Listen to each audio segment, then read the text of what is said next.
Erте менен шаар башчыбыз Эрин Сабжаевич келип, бардык службалар менен бүт бардыгын кыдырып чыктык айланып. Бардыгын кыдырып чыгып, бир канча тапшырмаларды койду. Эгер ошол тапшырмаларды бардык арендаторлор аткарса, мындан ары уруксат берип иштеткиле деди. Эгерде ошол коюлган тапшырмалардын мөөнөтүндө аткарылбаса, анда толук кандуу жаап туруп бул жерден чыгарып койгула деди.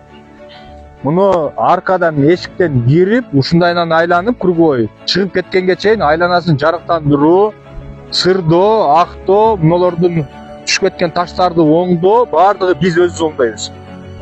Ал эми калган өзүңөргө бөлүнүп берилген аренда участкаңарды өзүңөр, мен көрдүм го бардыгын жана дарактардан бери жарыктыктарды илип алсаңар го.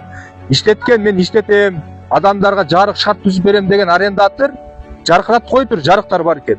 Айрымдары такыр жок экен, караңгыда иштетип атасыңар. Өзүңөргө бөлүнүп берилген участоктарды жарыктандыргыла. Биз келип көрөбүз, муларды чырдайбыз, скамейкалар чырдайбыз, ал биздин ишибиз, биз кылабыз. А өзүңөрдүн территорияңарды өзүңөр кылгыла. Ошон үчүн среда күнү мына силерге 4 күн убакыт болуп атат. 4 күндө калыбына келтирип койгула. Ага чейин элеман жерде иштейсиңер, анан каерде эмне жумуш жүрбөй атса айткыла, бир тарап эч кимди аямай жок.